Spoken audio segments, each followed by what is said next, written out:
Well, we're on episode 4 of Rings of Power, ladies and gentlemen, and while the plot is all over the fucking place in this episode, nothing of any really significance happens. We're four episodes in, and still fucking boring.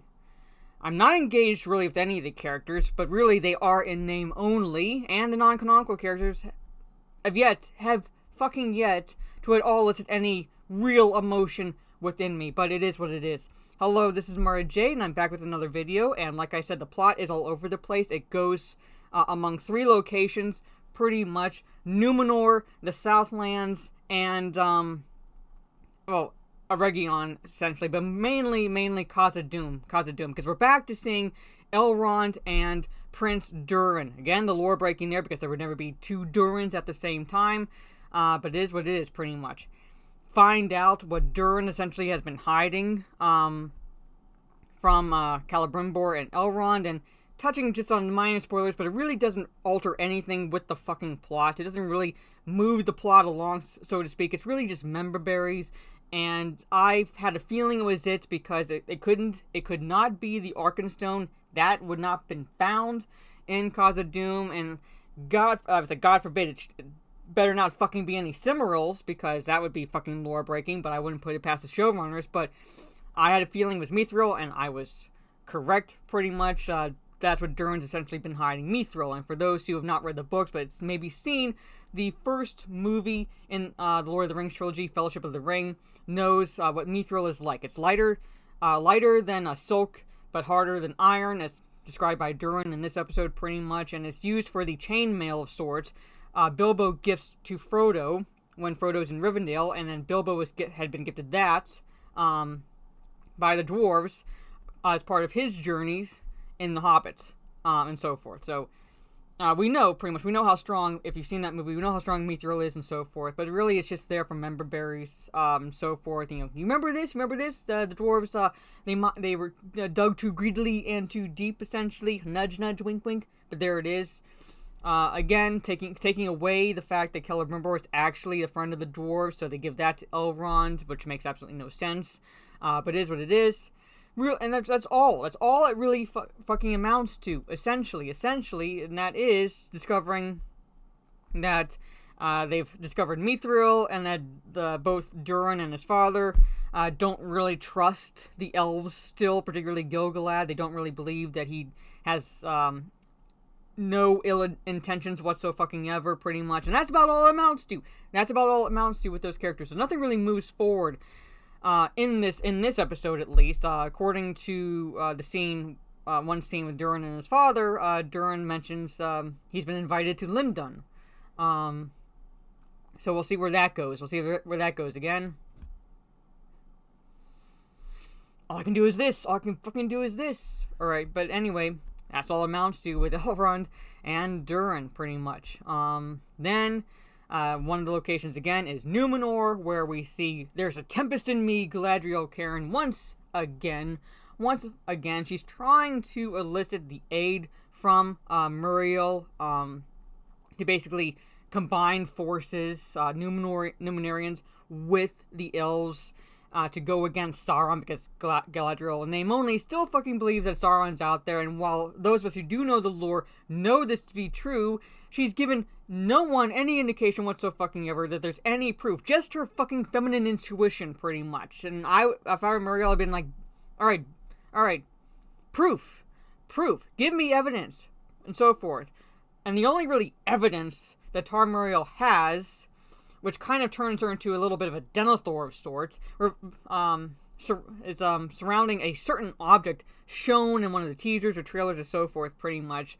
That's how we discover why she's antagonistic of sorts towards Galadriel, and why she's trying to get Galadriel out of Numenor, and so forth. Again, discover why she's named Regent. And again, I know when you're given the title Regent, you're standing in for the actual ruler, and we see her father in this episode, who's pretty much on his deathbed. He's going to die, if not in the next episode, then in an episode next, because he is so close to death's door.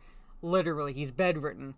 And she's trying to hide the fact that fact from the Numenor people. So, like, you know, Numenor people still think he's maybe, like, sickish, but overall better than what she's alluding to, alright? And our Pharazôn is still Chancellor, and if it at all goes by the lore, he's not a character to be emulated. He's not a character to be respected, because he does usurp the throne by forcing Tarmuriel into a marriage and changing her name when he assumes the title King of Numenor. So I'm not saying he's necessarily supposed to be a good guy, but the fact that they race swapped her and have him still be white, evil fucking white man, essentially, pretty much.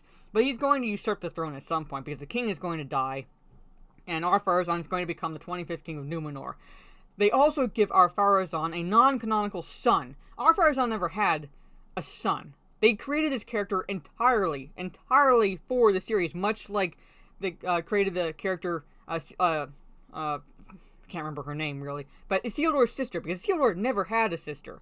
Elendil had two sons, Isildur and Anarion, pretty much. Anarion's name has been dropped, pretty much, but we don't see him, so we have no idea where the fuck Anarion is, pretty much. But he talked about the West, alright?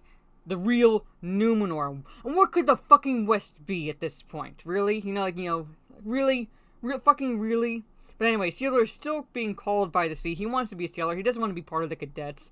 Elendil barely has any role in this episode. And Galadriel still cannot fucking figure out that maybe this guy can be trusted because, I don't know, his name means elf friend. Alright? The same man who joins with Gil-galad for the last alliance to defeat Sauron once and for all at the end of the Second Age. Who, in the previous episode, these writers can't keep their fucking story straight, who in the previous episode is alluded to being once of a noble line, meaning that he's no longer of a noble line, but then, as a joke on himself, he refers to himself as a petty lord. Well, guess fucking what, showrunners and writers? That makes him of a noble line if he's still considered a lord, which Elendil is. He's a lord. He's a noble line. He and his sons form the kingdoms in Middle-earth when Numenor falls. He is a ruler. He and his sons are rulers. They are of nobility. But he's there just to make a joke about his lineage, really. Pretty much in this scene. Anyway. But Galadriel demands, again, like the Karen arises, demands Muriel take her to the king and so forth. And then Muriel basically puts her into jail or prison for sedition, where Galadriel is chastised by Halbrand. Galadriel at this point shouldn't be chastised about not being diplomatic or anything like that. Galadriel at this point knows the art of diplomacy. She knows the art of basically political alliances and so forth. She knows all that, but yet Galadriel here, the petulant, whether she's a petulant teenager, a Karen, a Mary Sue, or whatever, but she has to be chastised by Halbrand, who is either going to be Sauron in disguise, which is really fucking stupid, or he's being alluded to an heir to a throne in the Southlands, who, according to Galadriel in this episode, could unite them all, the king, in Middle-earth, under one fucking banner. Who the fuck is that alluding to? Oh yeah, that's right. They're making him like an Aragorn light, essentially, if that's the path they're taking, which is equally fucking stupid, pretty much. But he chastises Galadriel for her demeanor and so forth. I'm not going into details about it, really everything, but that's the gist of it. I'll be going to more specifics tomorrow on the breakdown stream. And then we jump, again, it's all over the place, and we jump to the Southlands, pretty much. I'm kind of out of order, but it is all over the place in this episode. Southlands feature a big part because we find out who Adar is, alright? Really, really fucking pisses me off who Adar is. We don't really find out his name, but we see what he looks like, we know what he is, pretty much, and so forth. The orcs show reverence in a way, or something like that. It's actual grief for a fallen comrade of sorts, pretty much. Orcs wouldn't give a shit about that. Orcs wouldn't care if one of their own fell for any fucking reason. They wouldn't bury them. They wouldn't grieve over them. They'd most likely fucking eat the other orc that died or was dying, pretty much. Orcs are cannibalistic. They don't give a shit, pretty much. But we find out who Adar is, and Adar releases Arondir to give a message to the humans who have been taking refuge in the Elf Tower. We find out how Theo came across the Morgul blade somehow, and it doesn't make any sense even with the explanation that's given for how he has discovered the Morgul Blade and so forth. But we discover that near the end of the episode, and I guess it's supposed to be a big fucking twist and so forth. It alludes to Bronwyn's character and what's mentioned about her people in one of the first 2 episodes, essentially. But that's the gist of the episode. All over the place, and yet nothing really happening. At least not quite until the end of the episode. And even then, it's like, okay, what are you gonna do?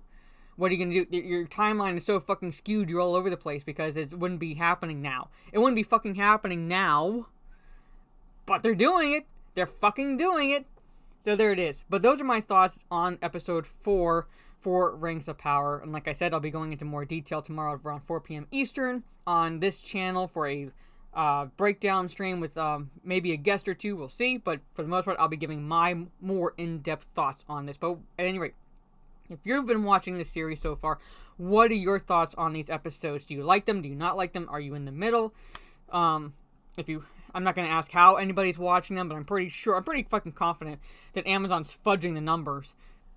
Given what I've been seeing about the numbers in comparison to the House of the Dragon premiere, and the fact that we have not seen anything out of Amazon's mouth since the premiere for Rings of Power, so I want to know what that drop is from the first 2 episodes to the 3rd episode and this episode. Because when you have House of the Dragon dwarfing the U.S. premiere numbers for a show that should have at the very least be on par with House of the Dragon, but it's Tolkien, right? So it should dwarf House of the Dragon, and it's getting beaten by an HBO Max show, a service that has less subscribers than Amazon. You're done fucking something up, pretty much. Amazon's done fucked up, and I want to see those real numbers, and they're not going to release them. I'm pretty confident about that. But at any rate, again, give me your thoughts down in the comments below. Spoiler review breakdown tomorrow, 4 p.m. Eastern. Tonight, join me on my live channel around 8:30 p.m. Eastern, a bit later than I normally start, but the reason for that is because I will be attempting a 12-hour Twitch stream playing a variety of games, going from 8:30 p.m. Eastern to 8:30 a.m. Eastern. So come hang out, watch me rage against certain games, rage against my internet, and so forth. So let's just have some fun while I down energy drinks, stretch, and game for, fingers crossed, 12 hours. So again, like, share, subscribe, all that fun stuff. This is Mara Jade. Catch you on the dark side, and get this bitch a Snickers bar, please.